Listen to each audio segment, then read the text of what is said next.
So we'll begin with lighting of our unity light. So we light this representing that light of spirit that's in each and every one of us. As we come together, we recognize that that flame of the divine, that light of the eternal, is residing within us and shining through us. So as we gather now, will you join me in an opening prayer? We breathe in the breath of spirit. We breathe out the breath of love. We breathe in spirit and we breathe out love, recognizing that God is all there is. As we come together, we join our light and our energy, that divine power that's within each and every one of us, as we come together as a spiritual community to share and uplift one another this morning. I bless this service, knowing that as we come together, we are blessed and multiplied because of all Spirit is doing in us, through us, and as us. I know this service unfolds perfectly, and I am grateful. And with that, I release my word, and we say together, and so it is. Welcome to the Louisville Center for Spiritual Living. My name is Reverend Rick McCollum, and I am the spiritual director here. And I'm realizing that I didn't pull up my PowerPoint, so I'm doing that right now so that I can share with you our slide to remind you that we are an inclusive community, and we recognize that there are many different ways to have a relationship with the God of your understanding. So know that wherever you are on your spiritual journey, you're welcome here. We honor all paths to the divine, and we recognize that each path has its own unique way of relating and speaking about that one power and one presence.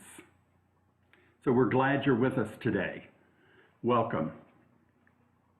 And now we'll move to our opening song, which is Come by Denise Rosier.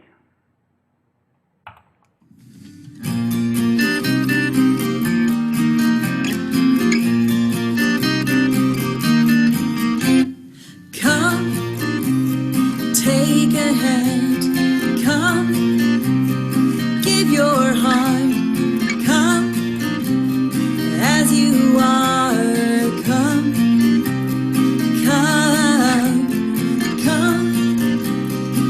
Your voice, come, shine your light, come, now is the time, come, come, this day we have made with God, come see what love has done.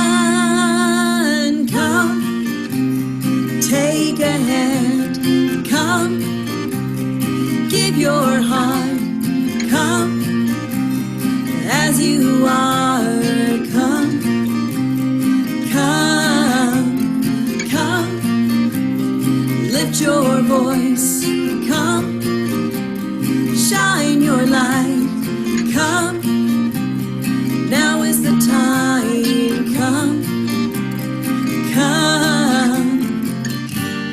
As we gather in this sacred place, Spirit meets us face to face. Come, take a hand, come, give your heart, come, as you are, come.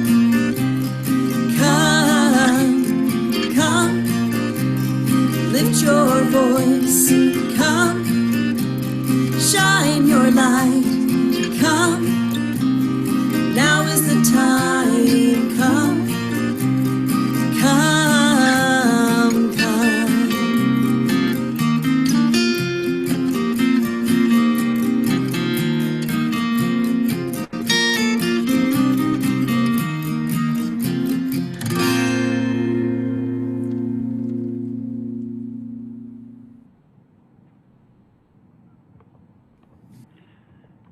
Now we move to our time of spiritual reading and meditation by our practitioner of the day, Vicki Jeter. Good morning, everybody. I am so tickled to have the opportunity to share this morning. As I took in our topic of the day with our guest speaker, which is so delightful, about just having a relationship with Spirit that is so totally about love and more love, I thought, I just need to look up Ernest Holmes and love and see what comes up. And it's really fun to do. And sure enough, I came upon a piece that I've never seen before. And actually, this was written by Emmett Fox. So this is not the whole thing by any means, but this is from a whole series of little snippets that Emmett Fox did on Ernest Holmes. We as individuals each have our own thoughts, feelings, hopes, aspirations, and desires, and each is directly and intimately connected with the divine life energy and power. Each of us is a fountain of life. Each of us is a fountain of love. There is a God presence back of each of us and within each of us, and a life force seeking an outlet in, through, and as our thoughts and actions. There are many fountains, many individuals, but only one presence sourcing all of them. Part of the fluidity of the Spirit is in and through us as our creativity, where the divine and the human meet. Holmes also underscores the power of our creativity as he writes, the real creative acceptance, with the real creative acceptance, there must also be a deep added feeling of conviction in faith and love that enable one to commune with the invisible. The best comparison I can think of is the feeling that the artist has toward beauty. For beauty is an invisible essence, an all-pervading, all-permeating something that cannot adequately be expressed in words, but only deep feeling. It is an inward emotion of the mind and heart which reaches out until it strikes some corresponding chord emanating from the universe itself. This is what the artist feels. This is what the co-creator feels. Perhaps this is the real and true meaning of communion, something beyond prayer, as ordinarily thought of at least, something which cannot be described in words, but only felt. God does speak to the heart more than to the intellect. Holmes connects creativity of the Spirit with love. We do affirm the Spirit as transcendent, having the ability to create new thought, new action, and new reality through love in all situations.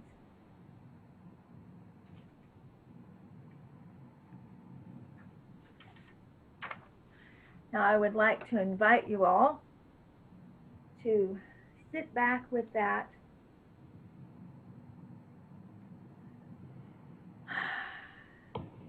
As I spent my time with this,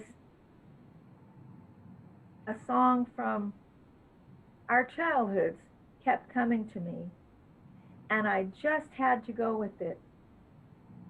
And I never realized how incredibly simple and incredibly profound it is. And it's the song Day by Day, and we're not going to play this song, but I know it's a song that each of you has an orientation to. There's no way that anyone here has not heard this song. So what I'm going to do for our meditation, I'm going to just flatly read to you this refrain, and as you realize in your own experience where this comes from, just allow the tune to reach you in your own memory, in your own way. And then we're going to do just a brief meditation with it that has to do with deepening relationship to the divine. Day by day, day by day, day by day. Oh, dear Lord, these things I pray, to see thee more clearly, to love thee more dearly, to follow thee more nearly, day by day.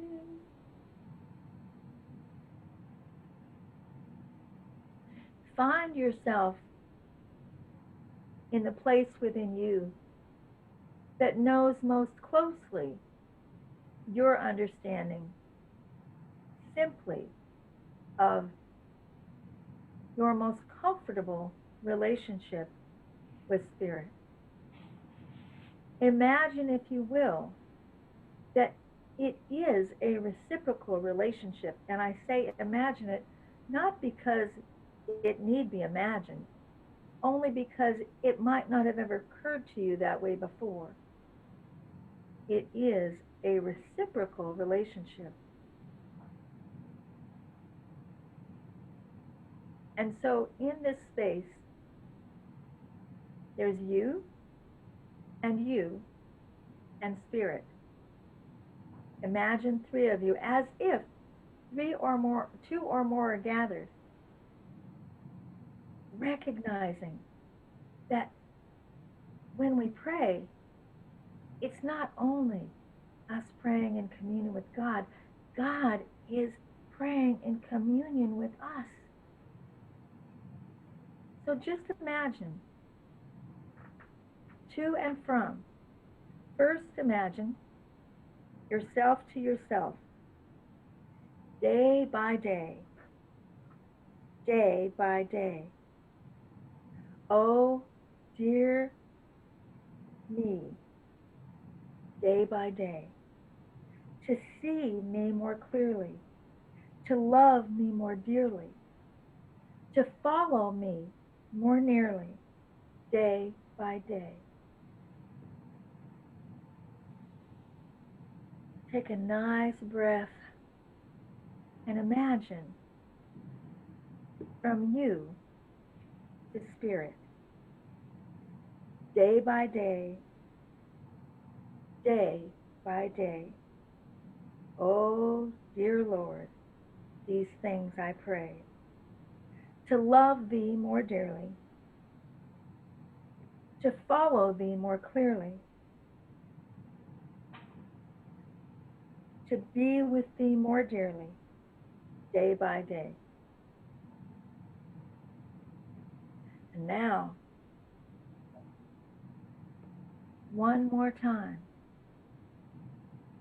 see how it feels to realize that Spirit also says to you, day by day, day by day, oh, dear child, these things I pray, to see thee more clearly, to love thee more dearly, to follow thee more nearly, day by day. Take a breath and do what is right for you to allow this to reach you as deeply as possible at every level, and let it be. Thank you, Presence of Life, for this and so much more. I release it, I let it be, and so it is.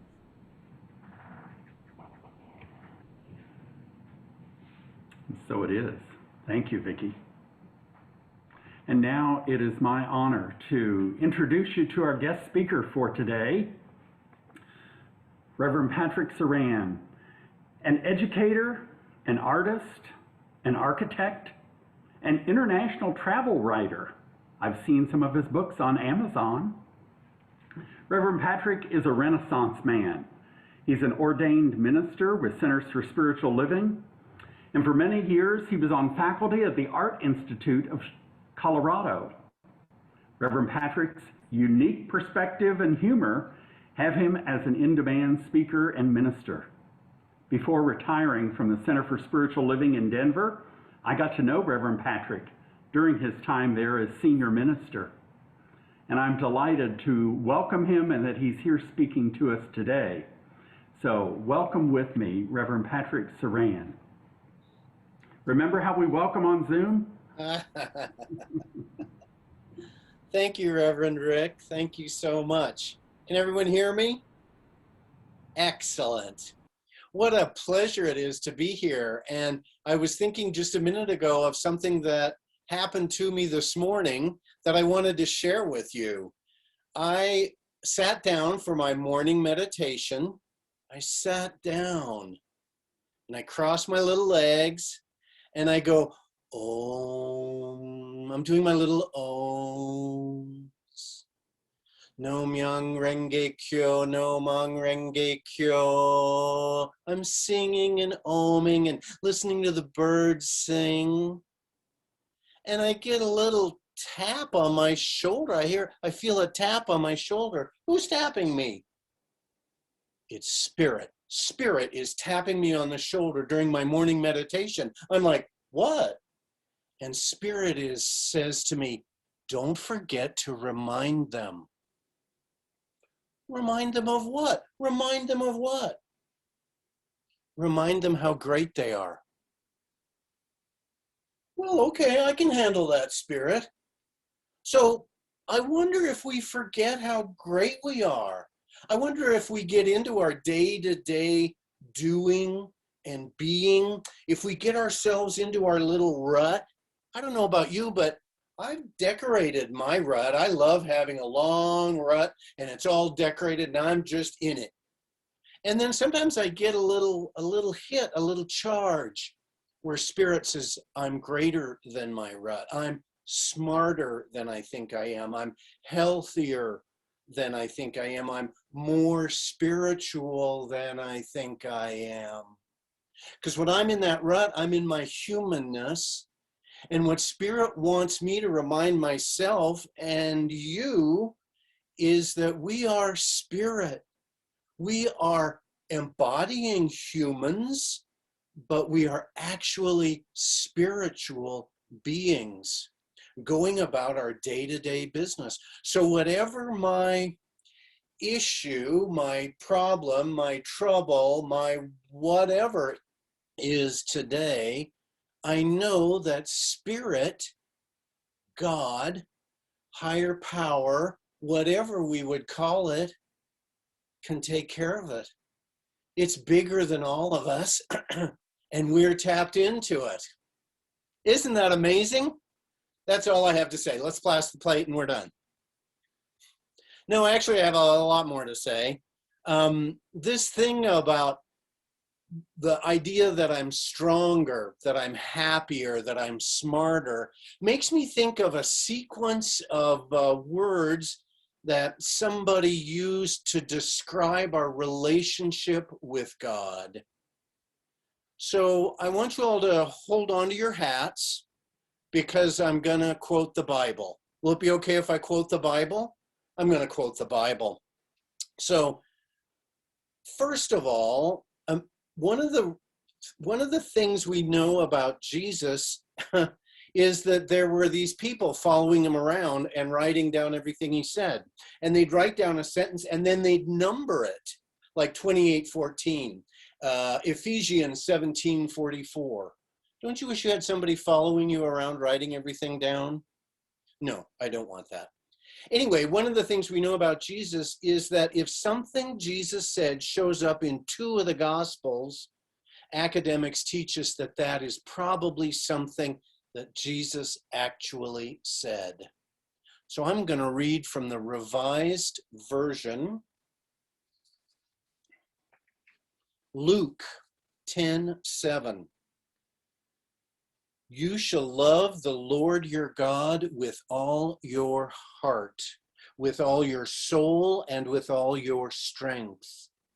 and with all your mind, and you shall love your neighbor as yourself. Well, if being quoted in the Bible once isn't enough, here he is the second time. One of the Pharisees asked, "Teacher, which commandment in the law is the greatest?" And Jesus said to him, "You shall love the Lord your God with all your heart, with all your soul, and with all your mind. This is the greatest and first commandment. And a second is like it. You shall love your neighbor as yourself." Simple instructions that if we take to heart, to mind, to soul every day, then our summer becomes pretty spiritual because we're living in our love for spirit every moment of every day. So how do we love God? Do we have a warm, affectionate feeling toward God? Do we have a parental feeling toward God? I know for a lot of my life, I would pray to God, and the prayer sounded an awful lot like I was begging God. Please, if you give me this, then I will love you. I was kind of negotiating. And a lot of times I'd say, God, help me out of this jam. And I swear I'll be devoted to you from evermore. And every time I did that, Spirit got me out of the jam. That's not me loving God. That's God loving me. Spirit shows up every day loving me. And so my relationship with God is one of me loving it by understanding that God isn't Santa Claus. God is a principle, a consciousness that permeates everything, and it responds to our thoughts. It responds to our intentions. It responds to us. And this give and take, I think Vicki used the word reciprocity, this give and take is how the love is given back and forth. It's bad news that God isn't Santa. I want a present. Well, I'll get the present. I just have to know that my relationship with God operates on principle, not on begging. So how do I love God with all of my heart? How do I love God with all of my heart?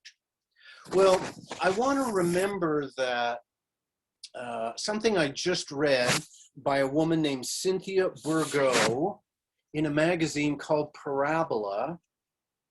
And Cynthia reminds us that we want to love God with our emotions, with our heart. But in the days of Jesus, the organ that contained all those emotions wasn't the heart. They thought that all those emotions were contained in the spleen. The spleen. And God didn't say, love me with all your spleen. God said, love me with all your heart. And what is the heart in this understanding? The heart is the organ of seeking. Seek and ye shall find. Open your heart and ye shall find. The heart is the piece of us, the part of us that goes out and searches for spirit every day. That goes out and opens to it. That understands that it's without and within.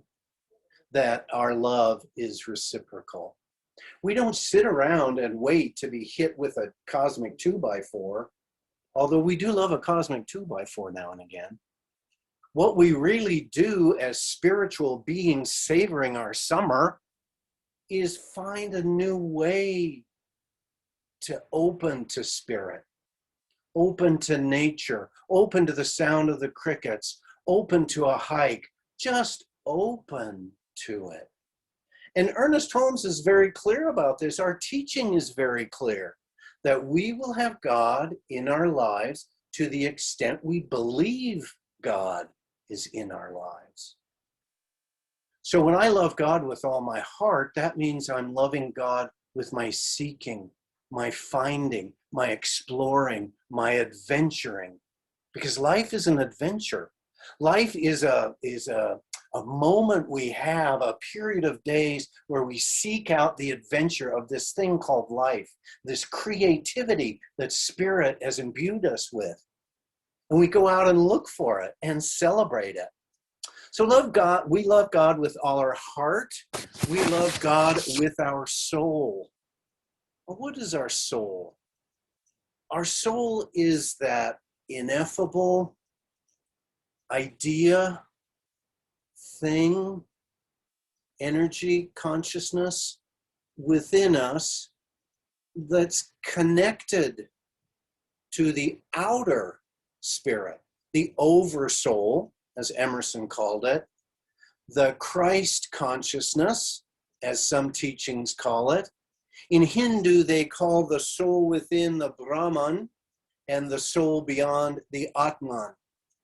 And they're very clear that it is one and the same thing. I love God with all my soul when I know that I and God are one, that there is no separation between us, that there is nothing that we can't do that it does.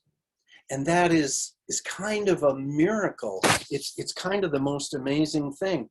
The goal of life, according to Vivekananda, is to realize that one's soul is identical to the Supreme Soul, that the Supreme Soul is present in everything and everyone.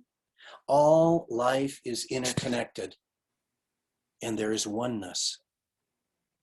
I don't know if you've heard the story about the woman who couldn't sleep one night, and she went down onto the beach. She went down onto the beach, and she noticed as she looked out over the beach and the waves that there were hundreds of sea stars laying along the beach. The tide had washed them in. And down at the far end of the beach, she saw a young girl. And the young girl was picking up a sea star and throwing it back into the water, one at a time. Pick it up, throw it back into the water. Pick it up, throw it back into the water. And the woman went over and said, that's a very noble thing you're doing, but there are thousands of these sea stars. You can't possibly throw them all in before they die in the dry air and the sun. And the girl didn't say anything. She just bent over and picked up another sea star and threw it back, and another one and threw it back. And she turned to the woman and she said, well, what I'm doing meant something to that sea star. In other words, each little action we take proves to Spirit and to ourselves that we are intimately connected with it.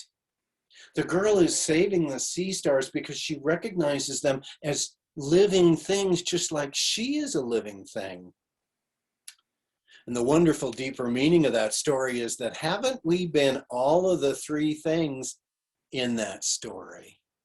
Haven't I been the cynic who looks out on the world and says, there's nothing I can do to help? And haven't I, each of us, been that little girl trying to help each individual day, trying to do something in the moment to help? And haven't each of us been that sea star? Haven't each of us been a creature that's vulnerable, that's exposed to nature, that needs help, that needs love, that needs consciousness?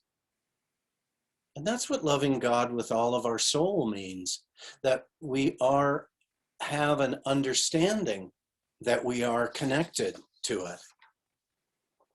And what about loving God with all our strength? Now, strength for me, I like strength because I like working out. And I like being strong. And if I have a problem, I'm not going to ask for help. I'm going to push through the problem. I don't need your help. Thank you very much. I've got it because I'm strong. How's that been working for me? Or wait, how's it been working for you? How's it been working for any of us?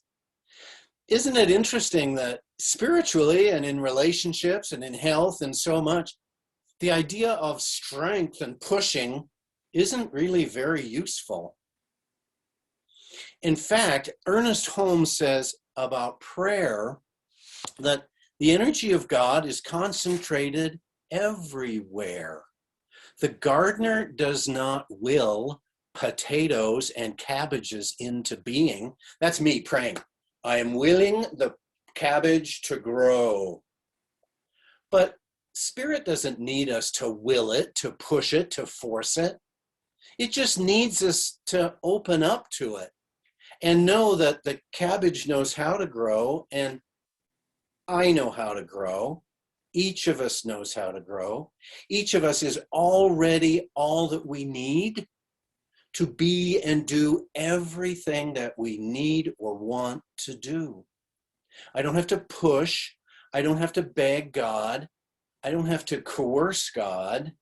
All I have to do is open up, and my strength is in surrendering. My strength is in giving up. Isn't that amazing? It's a wonderful teaching in the 12-step programs that we don't push through an addiction, we surrender and acknowledge it. I wonder if I could try the same thing in the rest of the life, just surrendering to each thing, accepting things as they are, letting things be. You know, there's a lot of strength in letting go of control. I wonder if I'm the only control freak on this Zoom call, because we all want to manage and macromanage and micromanage. Spirit's fine with that. But I could choose to be happy instead of, well, in my case, bossy, and just let my strength be in my acceptance of what is, rather than pushing everything to become something else. And how do we love God with all our mind? I love the mind part, because in our teaching, they don't ask me to leave my brain at the door. I love that in religious science, you let me experiment with ideas. You let me move through different thoughts. You don't condemn me. You let me think. And we know the things that we know, and we don't pretend to know the stuff we don't know. When I was just new to the teaching, I asked a practitioner, what happens to us after we die? And she said, I have to be honest with you, I don't know. That impressed me so much, because we so often want to know everything. We want to have a story or a narrative, but I don't necessarily have to. And so I don't know what I don't know, but I do know what I do know. And I do know that Spirit responds to thoughts, that my thoughts create my life, that my thinking, my inside world creates my outside world. And our thoughts are central to that. That's why we call it new thought, not new hocus pocus. It's not a magic witch's blend that we blend up to use our mind in spirit, but it's a process of opening and claiming and knowing and owning. That's how we achieve, move, grow, just by a simple knowing. And finally, how do I love my neighbor as myself? I try to be a good neighbor. Don't we all try to be a good neighbors? I mean, we do the best we can. I have to admit that, you know, there are some people who don't push the shopping cart back to the little thing after they go shopping. I'm that guy. Don't hate me. But sometimes I'm just tired and I want to get my groceries in the trunk and go home. But I do love my neighbors. And by neighbors, I mean the larger community, not just the people that live around me, but the people I've worked with and the people I've ministered with, and you, and each person that I've met. But I wonder if this teaching doesn't actually ask me to love myself, love our neighbors as ourself. So if I'm not loving my neighbor, if I'm not loving myself very much, I probably can't love my neighbor very much. Also, get this. We believe that spirit is within. Spirit is a part of us. So if we're not loving ourselves, that means we're not loving the God that is part of us. So loving our neighbor as ourself means that we should love ourselves because that's God. Do we remember that we're tender, loving spirit? We're like these little bundles of love and joy. And if I would forgive my neighbor, will I forgive myself? If I will help my neighbor, will I help myself? I hope my answer is yes. Most days it's yes, not every day, but most days taking care of myself, that cliche of self-care, is front and center because I can't be to someone else what I can't be to myself. And so what are the things I can do? I love a to-do list. So what can I do to love myself more? I can count my blessings. Every morning and every evening, I thank Spirit for each thing. I can speak gently. Most of the time, I can love much. That's that warm, fuzzy feeling, and I do enjoy that. I can laugh. I can let go of what I cannot control. For me, I can do the next right thing. What's important in the moment, in the now, to live out Spirit's vision of me? What am I getting? Where's that tap on the shoulder? I can do that. Lastly, I can breathe. Just take it easy. Let go of the reins. Pull back. Take the 30,000-foot view. Just relax and let it go and surrender each day to everything I can't control. Ernest Holmes says, we are to look for God in each other and love this God, forgetting all else. We are to look for God in each other and love that, forgetting everything else. Love is everything. So how do we love with our heart? We tune it to more depth where we find God. How do we love our soul? We recognize that there is only one soul. How do I love God with all my strength? I pull back and don't push, but accept. How do I love God with my mind? I use my mind and my thoughts to create my reality. And how do I love my neighbor as myself? I look for God and I live what it guides me to do. Should we have a prayer? It's time for prayer. Let's move into that space, that place, that part of us that we know is the Atman, that we know is the soul that's already here, that is already connected to the great Brahman. I don't need to do anything. I don't need a to-do list. I don't need to process anything. I just need to relax and know and feel and love that I am already connected to this wonderful idea, this concept, this consciousness of completeness, of reciprocal love, of kindness. It already exists in the outer world and it exists in my inner world. We are the same thing. Each of us, there is no other. There is only one. There isn't anything beside us or outside of us. There is only the one connectedness of whole being. And so within that, I know and I feel and I intuit that I am love, that I am heart, that I am spleen, that I am knowledge, that I am strength, that I love my mind and I love my neighbor. Each of these things is a characteristic in me, just as it is a characteristic in spirit itself. My sense of these ideas permeates today all that I am, all that I do.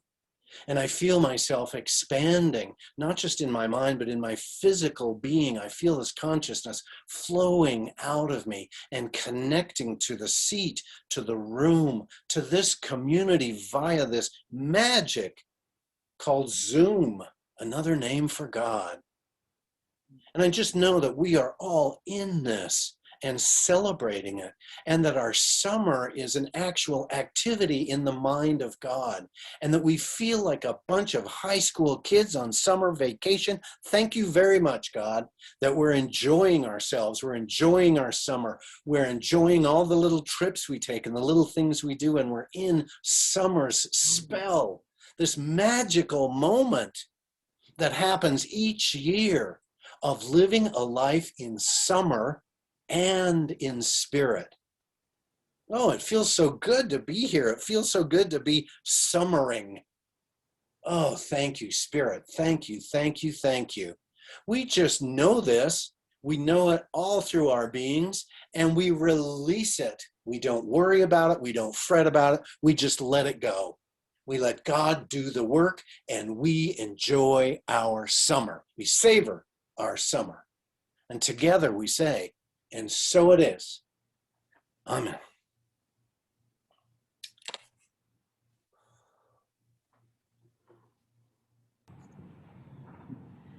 Thank you, Reverend Patrick. Thank you. And now we'll turn to Vicki Jeter for our prosperity affirmation.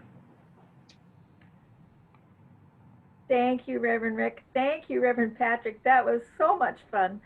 And we just take the energy that is in this room now, this fun and this joy, and we turn to the circulation of our prosperity, which is flowing wide at this moment.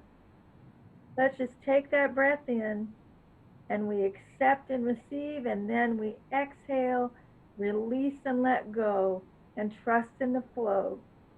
And Louisville Center for Spiritual Living thanks each and every one of you so very much for your sharing of talents, times, and treasures. And if you look in your chat, as is our way, you will find the various ways that you can offer your tithes and gifts. And here we have our little receiving basket.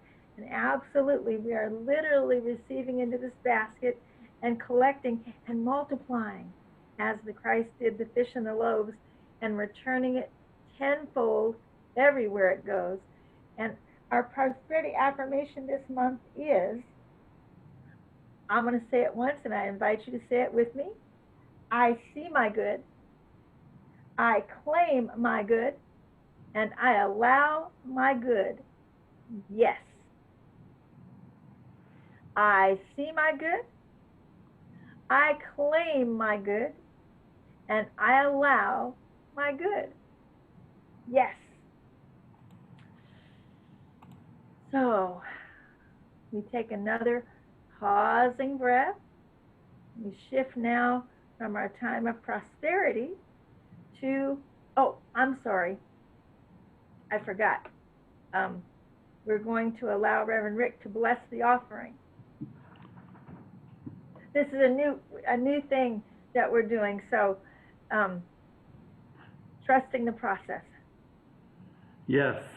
So we say thank you. Thank you, Spirit, for all that has been given, for all that we receive, and for all the blessings of people giving to the Louisville Center for Spiritual Living. I bless each person. I bless each gift, knowing that it goes forth to do the work of this center. We are grateful. We receive, and we continue to give the law of circulation. And so it is. And so it is. Thank you, Reverend Rick. And so now we're coming to announcements, and it's so much fun. There's no way that the human Reverend Patrick could possibly have known this, but who noticed that Reverend Patrick started out telling us how great we are, and what have we been saying every month, every week this month? But we are magnificent. And that started out as our only announcement this week. And though now to put a little cherry on top of that, one of the things that we so love to do is let everyone know about the good that gets reflected back from what we offer to the community. And we did receive this week a thank you letter from Dare to Care. Some of you may be aware that Dare to Care is one of the things that we like to support here in the local community. And this is the letter we got back. Dear Louisville Center for Spiritual Living, thank you for your donation of $364 to Dare to Care Food Bank, which we deposited on 7/7/2021. Your generosity helps to provide food for struggling children, adults, and seniors right here in the Kentuckiana area. And certainly we're blessing all of you who aren't in the Kentuckiana area as well. Just keep remembering that every time we do something like that, it actually touches wherever the consciousness is. Because of your generosity, we will distribute food for more than 19 million meals this year throughout our network and local pantries and shelters in the area. As you know, we strive to be careful stewards of every gift we receive.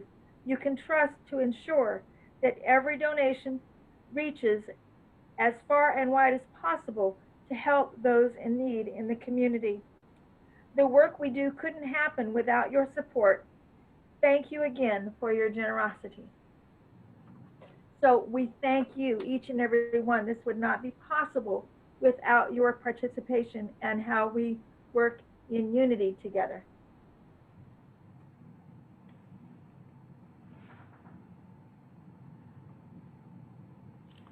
All right, thank you, Vicki.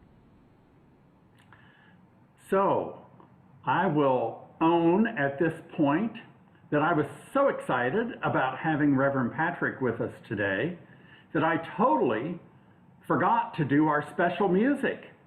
So before he spoke, we were going to do Morning Has Broken. So Patrick, I did hear you with that request, and I had that in the PowerPoint ready to go and spaced out and went right into your introduction. So it's perfect. So we are going to move to our closing song now, and that is Celebration. So let me share my screen and we will move to the closing song.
To laugh through all the years.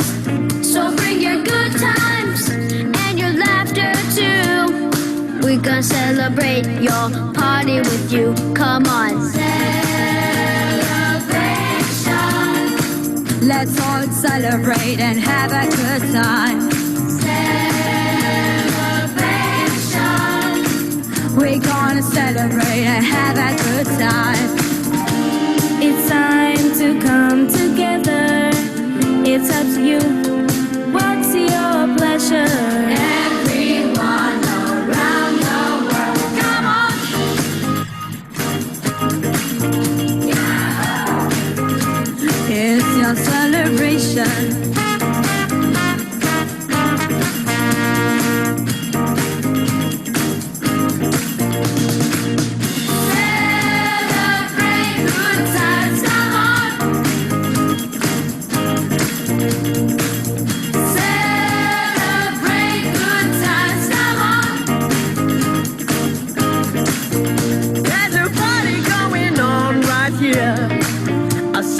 celebration to last throughout the years. So bring your good times and your laughter too. We gon' celebrate your party with you. Come on now.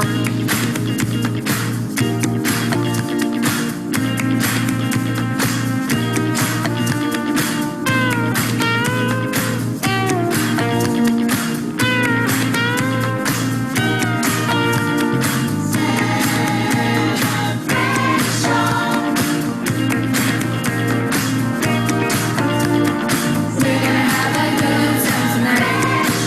Let's celebrate. It's alright.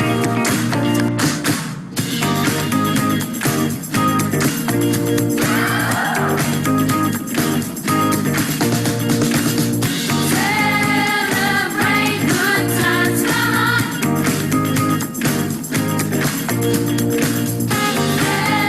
Celebrate good times, come on. We gon' celebrate your party with you. Come on.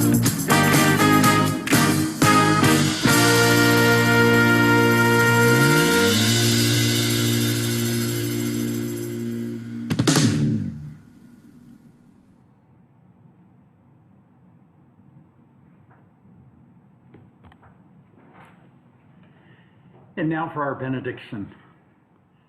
We pause and recognize that as we move from this time of spiritual community out into our lives this week, we go carrying that nature of spirit that is within us and all around us. We go shining that light of spirit, savoring the summer and the sizzle of spirit living in us and through us. Go forth and be that joy, that excitement, that love that the world desires to feel. Blessings this week, and so it is.